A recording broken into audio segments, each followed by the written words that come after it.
Good morning everybody. It's been quite a while since I last did a video. Apologies for that. It's been quite a busy Christmas and New Year. I hope you've had a good time. I certainly did, as I say, albeit very busy, gig wise and stuff like that. And then last Friday I went to the Queen's Hall in Edinburgh to see Stephen Drizzen and Laura Nyrider, and as usual took some notes, got some photographs, so I will be disseminating some information in the not too distant future, possibly via chatting with the dude himself, Eric Ose. One of the things that I also listened to recently was a John Farrak interview with a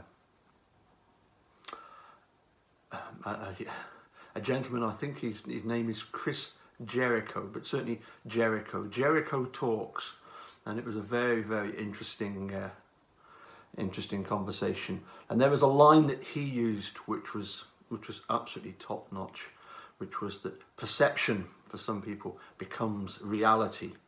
How some people, the perception of something being right is then the reality that something is right. It's funny how, some people seem to think that there's nothing wrong with what happened in Stephen Brendan's case, that the perpetrators were apprehended and dealt with most severely, and that's a good thing. Well, it certainly doesn't look like that at all. And of course, on Eric Ose's video last night, it's funny how he always goes for my sort of 3-4 o'clock in the morning time to do his chats. I'm sure it's to ensure that I cannot intervene and sort of question some of what he's saying. Only joking. I'm sure it's due to the fact that it's when his time he comes in from work, and I know it's a bit late for some of the I think he's Pacific time, so his 8 o'clock is Central time, I believe. 2 hours later that'll be 10 o'clock, or if you're right on the East Coast, I think you're even an hour forward of that, so 11 o'clock. But as I say, by the time that time in the UK, we're talking about 4 o'clock in the morning. Anyway, excellent video. He talks about most obvious things that are wrong with the case, and I would just have to say that my number one problem with the case, and always has been, is simply the conflict of interest. And I would suggest to anybody out there, everybody can accept that there was problems over the conflict of interest.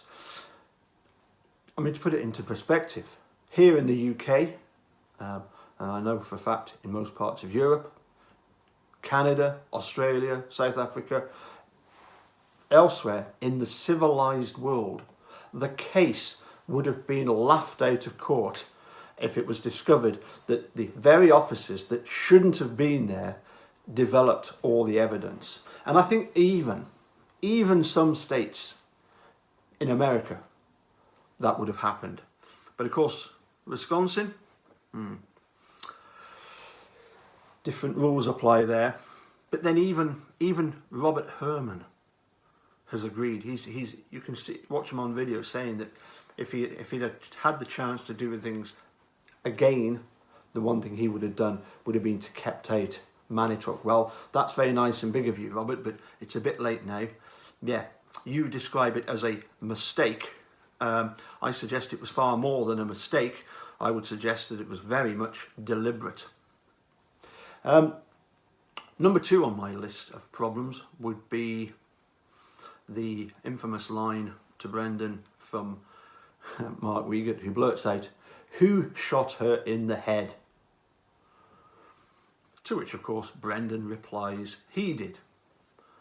And Fassbender says, "Well, why didn't you tell us that?" If Brendan had then said, Do you know what? I've just remembered now. Now that you mentioned it, I've just remembered it. Yes, we did shoot her in the head 11 times. But do you know what was really odd, Tom and Mark? There was no blood. It was like we were shooting into wood. Well, of course, that didn't happen, did it? No. What he said was, I couldn't think of it. He could not I can't remember. I couldn't remember at any time, anywhere, shooting her in the head. He couldn't think of it. And I think that's very significant. I read a really good DigiSpy article in which, you remember a while back, a few months back, I mentioned about the Soham murders and getting in touch with Cliff Lansley to do with the sort of profiling of people. Well, the other person on the Soham murders faking it tears of a crime video is a Dawn Archer, and they've actually got in touch with her, and she does a very good breakdown of Brendan's confession. I will try and leave that either in the link below, or I might just add it in the comments, because I have great trouble doing all that setting up of stuff. I got criticised a couple of weeks back because apparently my videos are listed under comedy, purely by accident. I think that's a default setting. Anyway, thirdly, my third big problem would be, quite obviously, the Ken Kratz sweaty press conference. Just absolutely ridiculous. And as I said, in any civilized country, and I'm sure that in most states, even in America, that Ken Kratz would have been laughed out of court for what he said. Now, I didn't get to ask this question on last Friday. There was a lot of people in the Queen's Hall, a big age range as well, which is very interesting. Meant that I wasn't the oldest one there, believe it or not. But yesterday I sent an email to Steve Drizzen and got a nice reply back. And it was simply to ask this question. We hear, obviously, in Making a Murder 2, Kathleen Zellner talks about the fact that Dean and Jerry only hired 2 experts. I believe one was both of them appeared in Making a Murder. I can't remember the name of the one lady with the long grey hair, and the other one was, I think, Scott Fairgrieve. But they were experts to do with, the forensics, the bones and everything.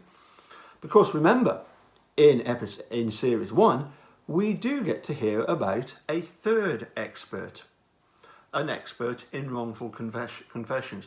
And my question to Steve Drizzen was there no opportunity in any of the trials for this person to actually give testimony? And he wrote back to me almost straight away. Thanks, Steve. Always greatly appreciated.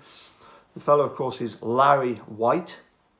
And Steve actually mentioned that they mentioned during their ineffective assistance of counsel claim at state court in order to try and get Brendan off, they actually mentioned that. They actually brought that up as one of the ineffective assistance of counsel by, I believe that the guy was Fremgen and the other guy Edelstein. I think that's what the names of them. And again, because we're in Wisconsin, clear and obvious ineffective assistance of counsel. Dean and Jerry offered Larry White to them to counteract the coerced confession. Weren't used, and as Steve Drizzen said, we used that in state court and lost. Maybe that should be the 4th thing on the list of incredible things. The way that Wisconsin, the state of Wisconsin, deals with, well, as I say, I'm never ever going to use the word justice. They don't have a justice system in Wisconsin. They have a legal system that certain people are allowed to play in whatever way they want, and others are simply not.